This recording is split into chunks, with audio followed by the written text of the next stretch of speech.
रुपये गोळा करून आणलेला माल आहे अण्णा। नमस्कार, आपण पाहत आहात पुणे लाईव्ह न्यूज। पाहुयात आज दिवसभरातील ठळक घडामोडी। पुणे नाशिक महामार्गावर अज्ञात वाहनाच्या धडकेत एका तरुणाचा मृत्यू झाला। हा अपघात मंगळवारी दिनांक 13 फेब्रुवारी रोजी पहाटे 5 वाजण्याच्या सुमारास खेड तालुक्यातील कुरोळी या ठिकाणी घडला आहे। मयत तरुणाची ओळख पटलेली नाही। या प्रकरणी रुग्णवाहिका चालक परमेश्वर खाडे यांनी महाळुंगे MIDC पोलीस ठाण्यात फिर्याद दिली आहे। त्यानुसार अज्ञात वाहन चालकाच्या विरोधात गुन्हा दाखल करण्यात आला आहे, तर महाळुंगे MIDC पोलीस याबाबतचा अधिक तपास करत आहेत। रस्ता ओलांडणाऱ्या पादचाऱ्यास कारने जोराची धडक दिली। या धडकेत पादचाऱ्याचा मृत्यू झाला। हा अपघात मंगळवारी नाशिक पुणे महामार्गावर भाम गावाच्या खेड हद्दीत घडला आहे। या प्रकरणी विशाल रमेश राक्षे वय वर्ष 32 राहणार राक्षेवाडी तालुका खेड यांनी चाकण पोलीस ठाण्यात फिर्याद दिली आहे। यावरून आनंद मल्लिकार्जुन माने वय वर्ष 24 राहणार वाकड याच्यावर गुन्हा दाखल करण्यात आला आहे। रस्ता ओलांडून जाणाऱ्या 50 वर्षीय पादचाऱ्याला आरोपीच्या कारणे जोराची धडक दिली। या धडकेत पादचाऱ्याचा मृत्यू झाला।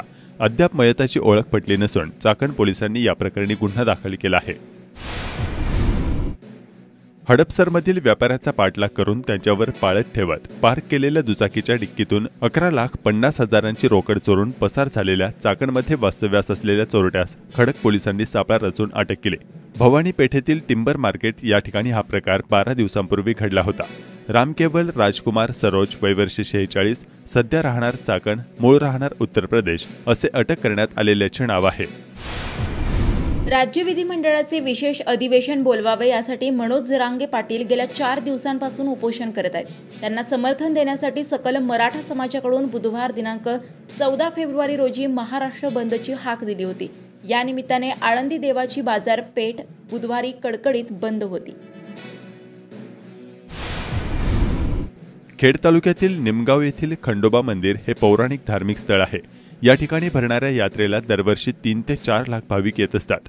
त्याचप्रमाणे वर्षभर येणाऱ्या भाविकांची संख्या देखील मोठी आहे। त्यामुळे दर्शनासाठी येणाऱ्या ज्येष्ठ नागरिक, दिव्यांग, मुले, महिला आदी भाविकांना मंदिरापर्यंत जाण्याची योग्य सोय होण्यासाठी अत्याधुनिक लिफ्टची सोय या ठिकाणी करावी। त्यासाठी लागणारी शासकीय जमीन जिल्हा परिषदेला विनामोबदला उपलब्ध करून देण्याबाबतची कार्यवाही तातडीने करण्याचे निर्देश उपमुख्यमंत्री तथा वित्तमंत्री अजित पवार यांनी आज दिले। उपमुख्यमंत्री अजित पवार यांच्या अध्यक्षतेखाली मंत्रालयातील त्यांच्या दालनात खंडोबा मंदिर या ठिकाणी लिफ्ट बसविणे आणि इतर सोयी सुविधांबाबत बैठक करण्यात आली। खेडचे आमदार दिलीप मोहिते यावेळी उपस्थित होते।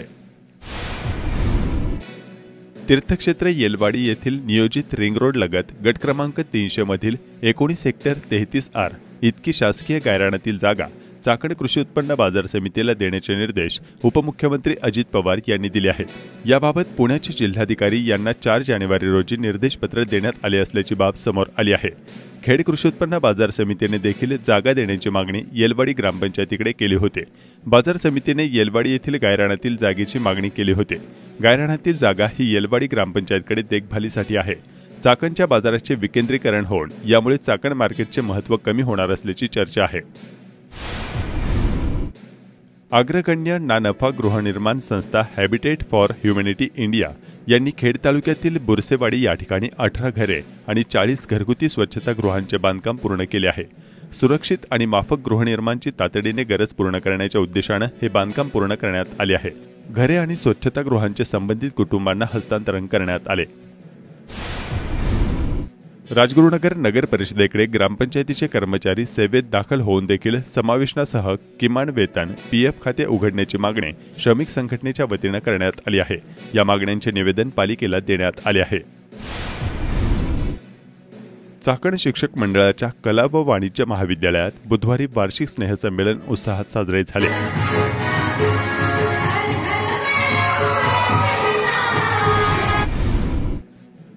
चाकण येथील स्वर्गीय आमदार सुरेश भाऊ गोरे माध्यमिक विद्यालयात संस्कारक्षम उपक्रम म्हणून माता पिता पूजन दिन साजरा करण्यात आला। 14 फेब्रुवारी हा दिवस व्हॅलेंटाईन दिवस म्हणून साजरा केला जातो। मात्र या विद्यालयाने अनोखा संस्कारक्षम उपक्रम प्रशालित साजरा केला आहे। खेड तालुक्याच्या पूर्व भागातील जरेवाडी खडकवस्तीमधील जय काळूबाई देवीच्या उत्सवाच्या निमित्ताने बुधवारी दिनांक 14 फेब्रुवारी रोजी देवीच्या मूर्तीची मिरवणूक काढण्यात आली। दिवसभर विविध धार्मिक कार्यक्रम या ठिकाणी आयोजित करण्यात आले होते।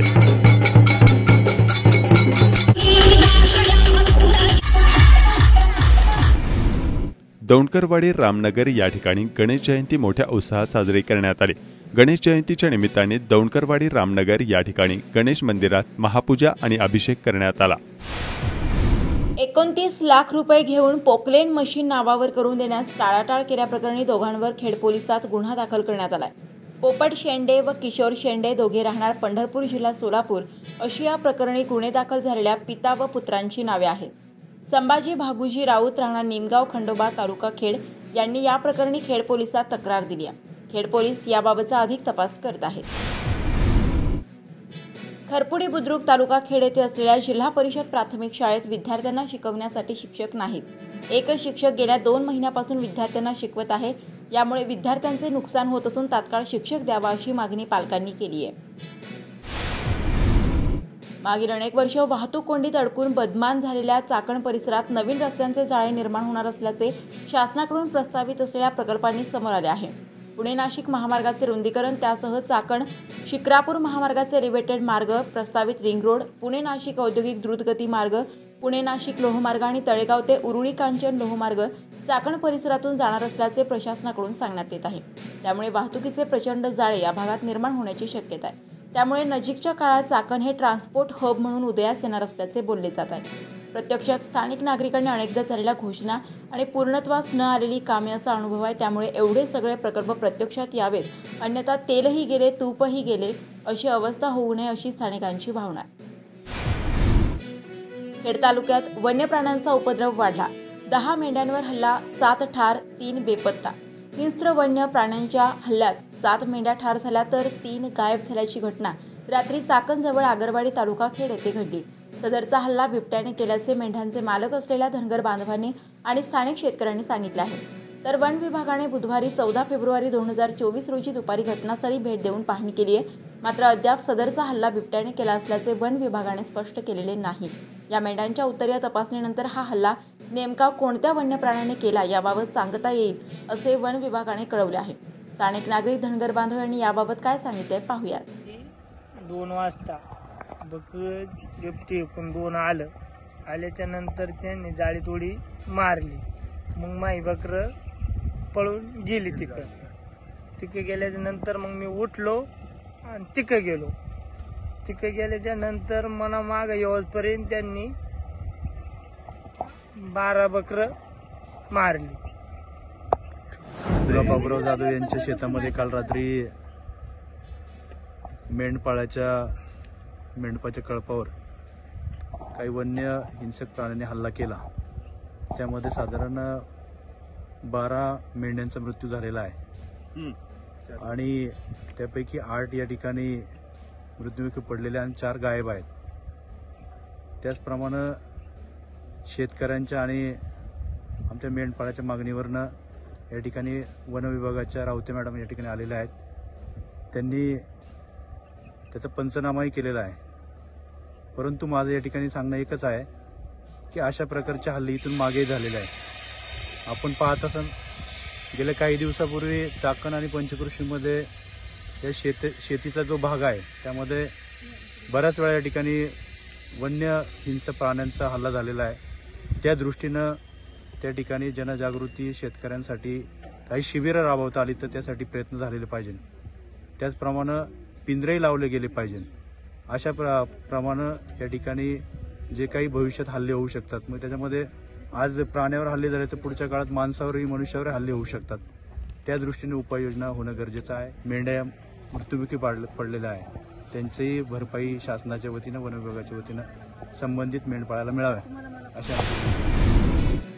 चाकण माळआळी येथील श्री संत सावतामाळी समाज तरुण मंडळाने आयोजित केलेल्या अखंड हरिनाम सप्ताहाची बुधवारी 14 फेब्रुवारी रोजी काल्याच्या कीर्तनाने सांगता झाली असल्याची माहिती खेड पंचायत समितीचे माजी सदस्य अमृत शेवकरी, हरिभक्त पारायण मुक्ताशी नाणेकर यांनी दिली।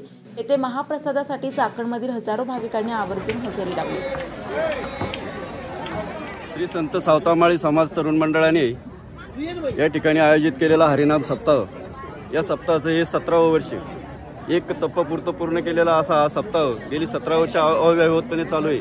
पंचायत समितीचे माजी सदस्य आणि कृषी उत्पन्न बाजार समितीचे माजी सदस्य हबप अमृत महाराज शेवकरी यांच्या नेतृत्वाखाली आणि मुक्ताजीदादा नाणेकर यांच्या नेतृत्वाखाली हा सप्ताह केला जातो। या सप्ताहाला अनेक गावकरी मंडळी सर्वजण मदत करत असतात। त्यामध्ये विशेष नाव घेतलं पाहिजे संत सावतामाळी समाज वधूवर मंडळ, त्याचप्रमाणे निलेश टिळेकर उपाध्यक्ष चाकण नागरी सहकारी पतसंस्था, ही सर्व मंडळी या सप्ताहाला अत्यंत मनोभावे सेवा करीत असतात आणि मदतही करीत असतात। या मंडळाच्या माध्यमातून जरी 7 दिवस आम्ही हा सप्ताह हरिनाम सप्ताह आयोजित करीत असलो तरी अनेक समाजोपयोगी कामे या ठिकाणी केली जातात। मग त्यामध्ये वृक्षारोपण असतं, 26 जानेवारी 15 ऑगस्ट राष्ट्रीय सण साजरे केले जातात, 1 मे हा महाराष्ट्र दिन साजरा केला जातो, सावता महाराजांची पुण्यतिथी जयंती या ठिकाणी मोठ्या प्रमाणामध्ये साजरी केली जाते आणि समाजामधून अंधश्रद्धेचं निर्मूलन व्हावं या दृष्टीने हा जो आमचं मंडळ आहे, अमृत शेठ असतील, ध्रुव शेठ कानपिळे आमच्या मंडळाच्या अध्यक्ष आहेत, हे सर्व मंडळी आम्हाला प्रोत्साहन देत असतात आणि समाजातून अंधश्रद्धेचं निर्मूलन व्हावं, समाजामध्ये अंधश्रद्धेपासून दूर जावं आणि समाज हा कुठेतरी पुढच्या पायरीवरती जावा, त्यांनी पुरोगामी विचार आचरणामध्ये आणावेत अशा दृष्टीने आमच्या मंडळाचे नेहमीच प्रयत्न असतात। त्यामध्ये विशेषतः आरोग्यविषयक शिबिरे घेण्याचाही आमच्या मंडळाचा नेहमी प्रयत्न असतो आणि आम्ही ती नेहमी घेत असतो आणि रक्तदान शिबिरासाठी सुद्धा आमचं नेहमी प्रोत्साहन असतं आणि त्या दृष्टीने आमच्या मंडळाच्या माध्यमातून एक रक्तदान शिबिर साईट सुद्धा तयार केलेली आहे। त्याप्रमाणे आम्ही गरजूंना जी मदत शक्य आहे आमच्या मंडळाला ती करीत असतो आणि मानवतेच्या भूमिकेतून हे सर्व कार्य आमच्या मंडळाचे सर्व सहकारी करीत असतात। त्याबद्दल आज या ठिकाणी जो मोठ्या संख्येने समाज जमलेला आहे त्या समाजाला मी धन्यवाद देईल आणि आज या ठिकाणी सांगता सभा किंवा काल्याचं जे कीर्तन झालं ते महाराजांनी अतिशय चांगल्या पद्धतीने कीर्तन केलेलं आहे आणि समाजाची अंधश्रद्धा दूर करण्याच्या दृष्टीने त्यांनी त्यांचा प्रयत्न केलेला आहे। ऐतिहासिक दाखले देऊन आणि अध्यात्माचे दाखले देऊन समाजाच्या मनातील जे संभ्रम निर्माण असतात ते संभ्रम दूर करण्याचा प्रयत्न महाराजांनी निश्चितप्रमाणे केलेला आहे। आपण सर्वजण या मंडळाला शुभेच्छा देण्यासाठी या मंडळाच्या कार्यक्रमामध्ये नियमितपणे हजर असतात, त्याबद्दल मंडळाच्या वतीने मी सर्वांना धन्यवाद देतो। समाज मंडळाच्या वतीने या सप्त्यासाठी ज्यांनी हातभार लावला असेल, अन्नदाला असेल, ज्यांनी रुपाली पैसे दिले असेल, या सर्वच सावतामाळी मंडळाचं मी त्यांचं ऋण व्यक्त करतो आणि थांबतो। रामकृष्ण। अयोध्या येथे दर्शनासाठी शिरूर लोकसभा मतदारसंघातील 1344 श्रीराम भक्त विशेष आस्था एक्सप्रेस रेल्वेने अयोध्या येथे गेले असल्याची माहिती भाजपचे जिल्हाध्यक्ष शरद बुट्टे पाटील यांनी दिली आहे। चाकण येथील राणूबाई मळा या ठिकाणी श्री हनुमान मंदिर जीर्णोद्धार प्रथम वर्धापन दिन उत्साहात साजरा करण्यात आला।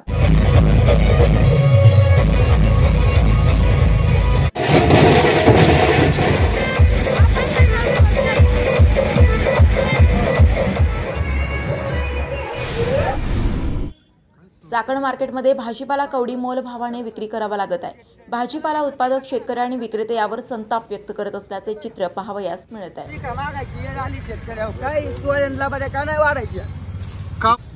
अहो भाजी 3.5 रुपये खरेदी, तिला 10 देऊन गिरायक जोमाने काय करायचं, आई घालायची का? इथं रुपये गोळा करून आणलेला माल आहे आणि नारायणगाव खरेदी 3.5 रुपये भावाची खरेदी, तिला बाढे तोडे समजे काय राहत आहे। आम्ही मलटणचे